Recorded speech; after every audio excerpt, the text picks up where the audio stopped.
And thank you everyone for joining us today. We're going to do kind of a high-level review, jump into a few details, but basically talk about reporting in CloudSuite. It's been like Keith said, it's been a hot topic over the past year. So a little quick agenda here. We're going to go over what's new for 2022. We've got a new member of the Infor reporting family, big release here, and we've got lessons learned for the year, and we can wrap up with some Q&A if we got time. All right, sound good? Let's go. All right, little profile on me. I'm principal consultant with RPI. Been doing only business intelligence for Infor with Lawson for 17 years, 20 years, 17 as a consultant. From Portland, Oregon. Love my soccer, love my dog. All right, I'm Todd Ericsson. I actually started my career in FP&A, but I needed to take a break from the fun of month-end reporting, so now I'm here with RPI. And if you're looking for a better webinar experience, I recommend watching Extending the Burst Data Model with Lisa Callahan and Bo Hunt. But if I haven't scared you away, let's get started. Well, before we get started, I want to know about those wellies. Those are pretty slick. Yeah, it's from Vietnam, northern Vietnam. Nice, awesome. All right, so let's get right into it. 2022 year in review, there's a lot to review here. There's no way we could possibly review it all. So what we've done is we've kind of gone through all the tools, picked out the stuff we like the best, the stuff we thought is kind of hits the most, the largest audience, and that's what we're going to review. But if you want to get really down in the weeds, go out to Infor Docs, pull open the documentation for any of these products, and that first section under what's new will detail out exactly what they've released this year. So we're going to start off with CSF Analytics. CSF Analytics is the delivered tool set that is delivered on top of the Burst platform. So they spent a lot of there's only been 2 releases this year. There was an April release and a September release. And they spent the majority of that on fixing the data model, both from a gaps perspective and from a performance perspective, which is nice. The SCM model was lacking a little bit. We found a lot of gaps there, and so they started plugging those gaps, which was good. And then, of course, with the performance, we've had clients that had load times upwards of 4 hours, and now we're seeing them more down around 2 hours-ish. It varies from client to client, obviously, but we've seen a major performance increase with the releases that they came out with this year. So as I said, latest release, September 2022. Keep in mind it's a rip and replace, so it's not like you're not just pushing a button and upgrading. They're actually removing your current tenant and then replacing it with a brand new one. This has a major impact when it comes to customizations, and we'll get a little more into that coming up here. But always want to keep that in mind and make sure that before you decide to upgrade, that you review those notes and make sure there's something that's directly applicable to you and your business before you just don't want to upgrade just for upgrade purposes, basically. So. Do a little back padding here, key accomplishments for the RPI team here around CSF applications. So as I said, there was a lot of gaps in the model, and so we spent a lot of time with a lot of our clients kind of doing some of those model gap plugging. One of the big ones is the item informatics. So basically the item informatics is based on activities of items that have transactional activity in them. But you may have items in your item master that you want to do analytics on, like do you have any items that don't have contracts, or what's your pricing guidelines on these items, and if you don't have any transactions on them, then you're not going to see them show up. So we did some custom graining on the transactional level to basically make item informatics look at the item master instead of transactions. And then, of course, comments are not integrated into the platform. Bo Hunt can give you a lot more detailed information on that, but essentially it's my theory that it's probably due to performance. They don't want to just throw all the comments in there. So if you're using comments, then you'll probably need to extend the model. We've done that for PO and items this year. Yeah, go ahead. So do we know if Infor has any plans to plug sort of the gaps in the current model? Yeah, I think that is obvious from the releases that they've had this year, where they actually were changing the model. We actually meet with the development team for CSF Analytics as well as HR Analytics on a bi-weekly basis, and we give them feedback, what struggles our clients are seeing, what bugs we see, what we think could be good, and then they take that back to their team. We don't have direct insight into their pipeline. but I feel like if it's applicable to a large portion of their clients and it's not going to have a major impact to performance, that eventually you're going to see some of these things come through. So, exciting. Yeah. Now, yeah, so like I said before, keep in mind that any of these model extensions, any of these customizations you make, you're going to have to document, you're going to have to script out, because when you do the upgrade, that rip and replace upgrade, you've got to redeploy. Unfortunately, it is a major administrative task that has to be taken in consideration. Shameless self-promotion here. We do managed services around this. So we're great at it. Bo Hunt and Lisa Callahan are in the weeds burst data modeling people. They've got a great process for documenting these things and making it as efficient as it can be right now. And we've actually been talking with the development team if they have any plans to make that a little less painful, and we're hoping to see some progress on that in the coming year. So, custom security. The one nice thing about CSF Analytics that some of the other products don't have is it has integration with security, the FSM security. However, that's only if you build out the actor contexts. And you may not want to build out actor context just for like one report or like a component of your reporting. And so then we need to do a little bit of extra customization work. And so this year we did a supervisor hierarchy security with a God access role. Basically, you only see your report tos unless you have the God access role, and then you can see it all up and down your organization. Additionally, we suppress employee-specific data without having to suppress the actual attributes, the actual measures within the system. Because if you take away your ability to look at an employee, you may not be able to do the analytics you want to do. But if you really just want to hide like a social security number or maybe the salary, we can suppress it by data element, basically. So that was a fun one. And then email bursting. Okay, so everyone, this is one we hear a lot because we're all, well, not all, but a lot of us are coming from S3 on-prem. We've been using LBI with rights management, which has bursting with a U, not an I, bursting based on the user's access, and we want that. They want that. It's a little rough. We got a couple kinks to work out, but we did do this for a couple of our clients, and I think that this is going to get better in the coming year as well. And then user-defined fields, not a big lift there, but just another consideration because we can pull in all your user-defined fields and include it and extend it into the model. But rip and replace, you're gonna have to go back and add those back in. So you gotta keep track of that stuff. Be very careful. Yep. All right. So on to BIFSM. BIFSM had a lot. So I'm not gonna be able to hit all these. So I really just we selected our top 5, I think. Yep. Most of the updates were around the DEPM platform because BIFSM sits on DEPM, and it's all based around relational modeling and the OLAP engine and whatnot. So one of the major ones that was included that I think is pertinent is RAC, Relational Access Controls. It's similar to the MDAC or the DAC, and if you are a follower of RPI webinars, you'll know that I did a tech talk on MDACs back in the summer. Very, very techy. Very tech heavy, so just a warning, but if you want to know more about that, you can go see it. But it's the same concept.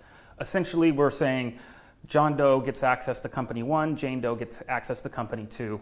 They both view the same report, data's filtered by that access. So now we can bring in external data into DEPM via the data model, relational data modeling, and then we can secure it, and then we can create reports and publish it to BIFSM.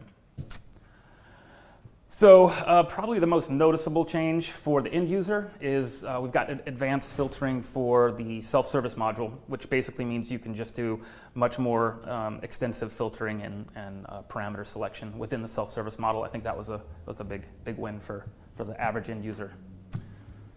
All right, so Infor continues to develop their annual comprehensive financial reports. Say that 3 times fast.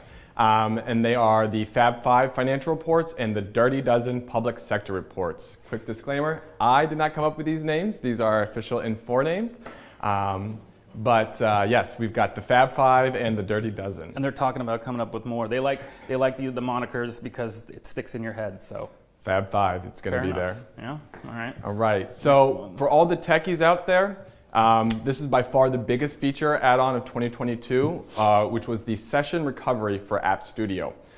In the past, if App Studio was left idle for a certain amount of time and you hadn't saved your work, the application would crash. Now after 30 minutes, you'll be prompted to reestablish the connection And I just want to personally thank Infor for this. I no longer have to redo my work, as this happened a few times since I've started here. So again, thank you so much, Infor. It's been amazing to have that. That update saved Todd from quitting. I was going to lose him over that. I can't tell you.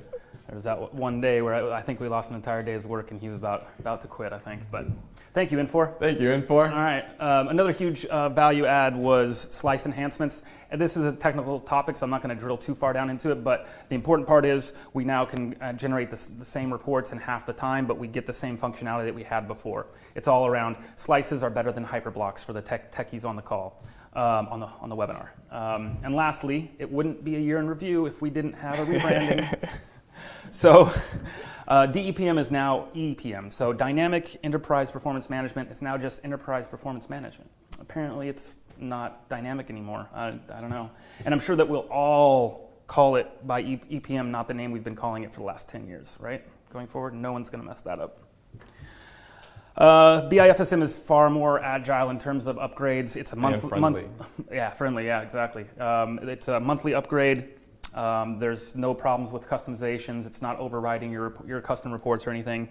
It is a push button, so you have to physically go out there and push a button for it to upgrade. Takes 10, 15 minutes, at most. It's not a big deal, but it does take your system down, so make sure you're communicating with your end users. All right, and some more back padding, yes. All right, let's go us. we like to talk about ourselves. Enough about you.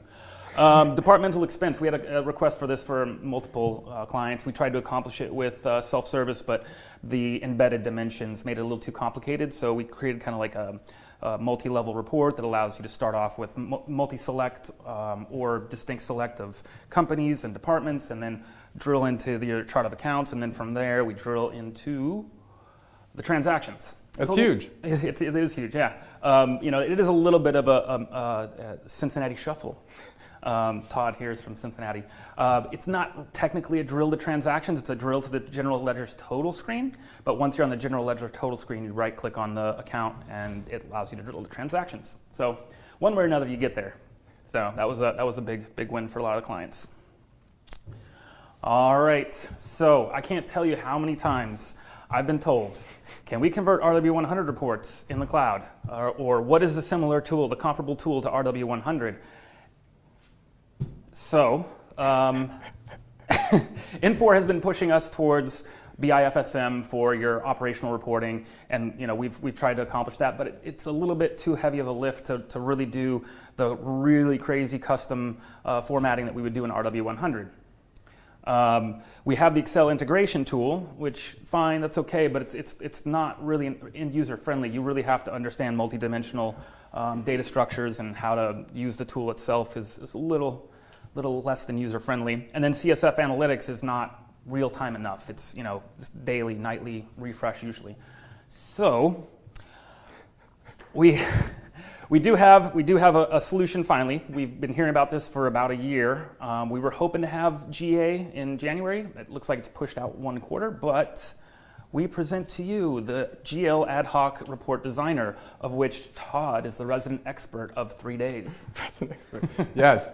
So the Report Designer is a standard FSM application with a usability towards a staff accountant. I would also throw in there that finance can use it too, but we're going to go ahead and keep to the staff accountant, which is kind of how Infor sort of packaged this to start out with. It has the ability for high-speed financial data refreshes under the control of the business user. So that is what we don't see in some of these other ones. Another great thing about the tool, the Reporting Designer, is that a staff accountant will be able to easily define and run ad hoc GL reports without needing IT to create a report or needing extensive knowledge of LPL. So as you can see here, to gain access to it, so it's a great new reporting tool. Where do we get it? So as you can see from the screen, I'm in my staff accountant. I go down to my reports, and then at the bottom you'll see there Report Designer. So we were talking about security accesses before, so let's continue that conversation. So the security for the Report Designer has 2 different access roles. We've got the power user and then the view only. And again, like Matt touched upon, with the Q2 release, we will be giving you just a very high level today. We've had it for 3 days. So we'll be doing a deeper dive in another webinar. So shameless plug, you will see me hopefully again soon talking more detail about this new tool. Yeah, and as you can see here, well, kind of see here because we actually lopped off half the screen to make it a little bigger, but this is where you can define your rows that just like you would in RW100 of varying formats. You're not just stuck with one level of your chart or starting right at the top level. So you should be able to intermix different financial dimensions with your chart of accounts. And we will prove that all out here in the coming weeks. So, Todd, how does it work? Matt, that's a great question. I only ask good questions. So Infor has broken the report designer process into 4 digestible parts. So again, we were looking for something more user-friendly, and this is exactly what Infor has delivered on. So step 1, we create row views. So anything on the left hand of your report. Second, we do create the column view. So we have the row view in step 1. Step 2 is the column view. So we now have our rows and columns. We combine those for step 3. And then step 4 is we generate, preview, and run the beautiful report. All right, let's see it. So speaking of beautiful reports, here is an example of the report designer in action. In this instance, the rows over here on the left are your chart of accounts, and then the columns on the right here would be your scenario. You see we've got budget and actual up there. And this was generated just from that one screen, right? Correct. Yep. Good. And no conditional formatting. This is all comes out of the box, we believe. And like I said, we'll be proving out all this stuff and report back to you guys very, very shortly. And to that point, so we've got interaction with the development team on this, and as we mentioned, we just started getting access on Monday, and they provided us with this slide, which is basically the roadmap for the release of the product. So as far as we know, this will be coming out in April of 2023. So let's see how we get there. Wave 1 lead adopters got access just after Thanksgiving. Those would be a select number of clients that are going to kind of kick the tires on it from the client perspective. Pre-prod access was given on Monday, which we have access to. Each one of these are checkpoints with the development team for various purposes. So we get to uncover bugs, report back to them, hopefully they fix it, we test again, that kind of thing. We're meeting with them twice a week actually at the moment. Yep, exactly. Twice a week, I think we got one tomorrow actually. And then at the beginning of February, there's another select group of lead adopters, Wave 2. And then supposedly April release. If I had to guess, it'd come out with the April CU. Now, no one has said that to me, so don't hold my feet to the fire, but that would indicate April 15, and it should technically appear in your instance of FSM CloudSuite. So finish your taxes, get on report designer. There you go. Perfect. All right. So we've learned a lot this year in terms of reporting in the cloud. I'm sure all of you have that are either in the process of going there or already have gone live. Gone are the days where we had an Access database with an ODBC connection to our transactional database that we could just run reports off of. So we have to get our hands around the audience, what Infor is terming the persona within your organization, and understand the confluence of the business rules and the personas to understand which tool set is the most applicable. So they provided us with another slide that's kind of their version of the reporting and analytics world. You can barely see it here, but it says Infor Financial Reporting and Analytics Strategy. So what they're trying to show us here are the different segments of reporting and analytics in the cloud, the audience, and what kind of tool or what kind of reporting they should use. I wanted to be a little bit more specific because I feel like this is a little too high level, a little bit too general, maybe. Sure. It's good information, but I wanted to put a little more context to it. So what I did was I created this slide, which I am not a graphic designer, so no judging. Todd, what are the 2 biggest considerations that clients come to us with every time we come in there to do reporting and analytics? Alex, what is data granularity and data latency? That is correct, $500. All right, so let's take transactional data and summarized data on opposing spectrums, right? And then we'll drop in real-time data and incremental loads. We have a pretty little Venn diagram with 4 sections. We're going to give them some names around those. Source system tools, ad hoc analysis, operational reporting, and KPIs and dashboarding.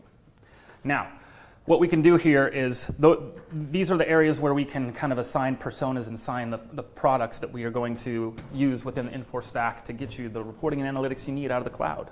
So Todd, I think you're going to take them through source system tools? Yes. So on source system tools, we have list views and our new GL ad hoc report designer.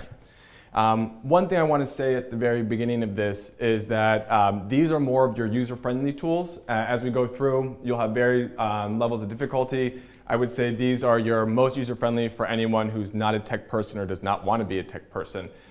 They both also give you near real-time data and also transactional data. We're still proving out the transactional data on the GL ad hoc report designer. Well, we still need to prove it out. But yeah, for sure, you've got transactional on the list views. So, and then what about operational reporting, Todd? Yes, so operational reporting, you've got, again, our Excel integration, our BI FSM, and then Application Studio or App Studio. These tools would give you your process-driven reports. So a common example of this would be your month-end close. So a quick shout out to all my FP&A colleagues that are still closing November month end. Todd thought he was getting out of financial monthly close reporting when he left FP&A, and little did he know that's all he was going to be working on here. This is probably the biggest hit for most clients. This is where you're going to get the most content for your operational reporting.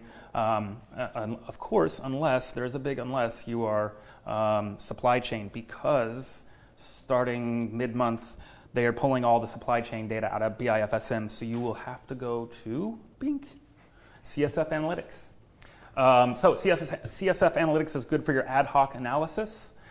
This is basically where we're starting with a summary of your summaries, metrics, and allowing you to drill down, across, through, up, down, sideways, just to very specifically find out what's happening with the organization based on a high-level metric or a dashboard or something of that nature. This is usually best performed by upper-level analysts, maybe just below your senior management. Now, for your C-suite and senior management, you're probably going to be looking to identify content for them in the KPIs and dashboards. Those oftentimes will be custom developed using the Burst platform. Now, none of this is imperative. This is just to give you guys an example of how we can utilize the tool sets of all the instances within your organization. But the point to drive home is you need to identify your personas, and you need to identify your requirements for each of those areas. And then we can better apply the tools that are available. Which tools for you. Yeah, exactly. All right, so thinking a little bit more about all the projects we were involved in this year, I realized that we're spending a lot of time just kind of recreating standard reporting, and I'm thinking, this isn't really business intelligence, and why is that? And I came to the realization that there's really three phases of business intelligence and analytics within the CloudSuite implementation. So this is my version of it. So you got your net new first-time ERP implementers. For those, you're going to need to largely be creating operational reports. The KPIs that are developed are going to be basic, probably centered around your core objectives, scorecarding and whatnot, but not actually developing scorecards. You're establishing a baseline for your key success factors before you can actually go and start creating real data analytics and get really complex, because you need data in the system before you can start to analyze it, right? Yep. So if you're net new, you probably do not have the maturity data-wise that you would need. Phase one is more, this is probably where the majority of our clients hit, which is migration conversion. And we spend a lot of time converting operational reports. It's a little frustrating, and we understand, but it's a job that has to be done. Yep. If you think back, if you're coming off of S3 system, you've probably got tons of Crystal reports that you spent a lot of time developing. The RW100 reports, we've got to put in a similar effort, because this is not an upgrade, this is a conversion migration. So that time has to be spent. And what that means is sometimes it's potentially taking a step backwards from a data analytics perspective, and it's tough. It's tough. We understand that's tough. So we just try to make it as quick and efficient as possible and move on to the important part and the fun part for us, which is post go live. Phase 2 is what we're calling it, which this is where we get into the real BI. I cannot read that at all. This is where we get in the real BI analytics, where we mature your data layer, where we actually get to create the look in your organization, your specific organization. Because if you think about it, all the standard reports and delivered reports from Infor is great, but that doesn't give you an insight into your business. Right. Business intelligence is all about looking at your data from your perspective and actually allowing you to take action on it. And that's really where we want to get to. So it gets frustrating spending all your time here, but once we get past this, we can move on to real value add from the analytical tools. So with that, I'm going to plug the HCM Road Mapping Festival. I know this is, I know it's a FSM presentation, but you're all in the same organization. So I will be presenting at this, so you should come and see this. It's going to be fun. They throw axes next door at night, and one of our guys on our team won last night. That was awesome. Matt Winans, he took down the intern. It was epic. But yeah, that's all the content we've got from today, right? Did I miss anything? Not to my knowledge. I mean, if we haven't bored you yet. If we haven't bored you yet, and you have, oh yes, CloudSuite Bootcamp. Jeremy and Chris Resins, I think, is going to be doing that in January. That's good too. They build an actual burst dashboard, and we should have access to the ad hoc geo analysis for that one as well. So that's a good one to put on your calendars.